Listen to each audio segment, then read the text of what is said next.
Alright, so let's address the elephant in the room, as a lot of people are saying that Big Zulu's Umkhulu album is not a hip-hop album. And you know what? They're right, but now they are also missing the bigger picture. For Raps Reviewed, it's your boy The Overwrite, the man who definitely does control the hype. Let's get it.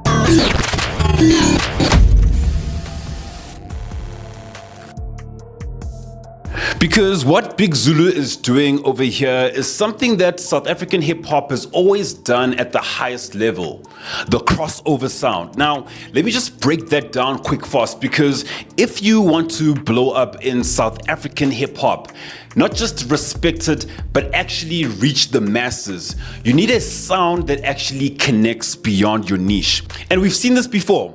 KO built a movement with this Kanda sound, Questa dominated with Mzonkonko, and Nasty C, he elevated his game the moment he tapped into that international R&B wave. Remember when he did Send Me Away with Rolene? Remember how that actually catapulted his career?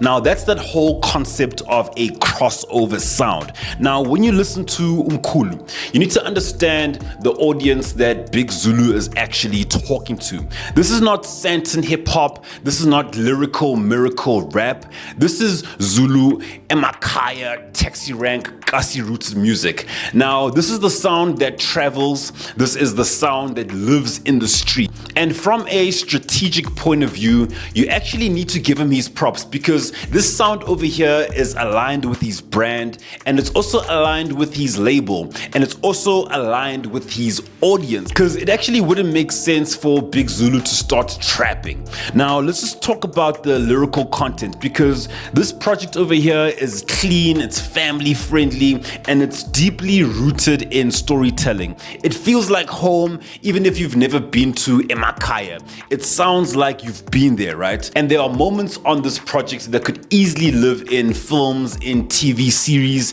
in long drives, and in real life moments, right? But now let's not run away from the truth. As much as I have respect for the direction, I was waiting for him to rap, and yes, he does show glimpses of it here, right? Okay, but here's the reality, right? The sound is doing a lot of heavy lifting, because when you strip it down, Big Zulu is not coming in with a strong pen game.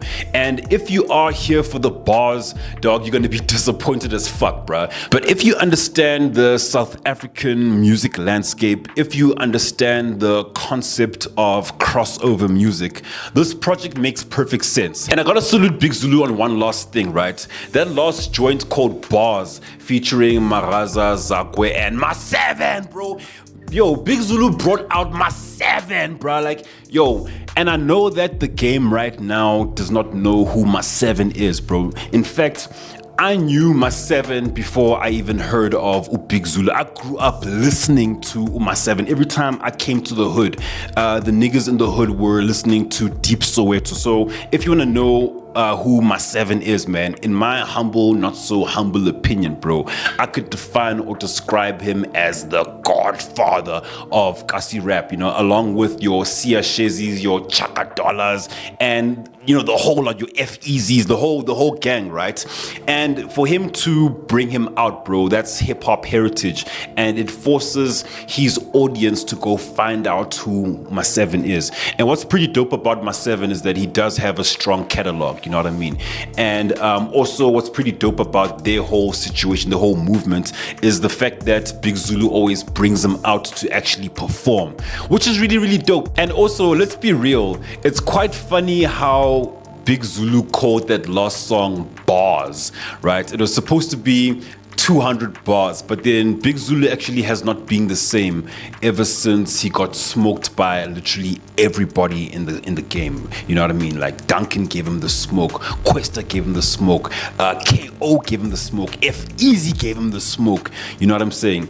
And I think his transition on a sound level began when he did that collaboration project with Java. It's almost like that was the introduction to this version of Big Zulu. So let's just rate this properly with no bias. From a hip-hop perspective, man, this project gets a 1 out of 5. But from a musical South African perspective, it gets a 4 out of 5. Because this is not an album trying to impress hip-hop purists. It's an album designed to connect with the people.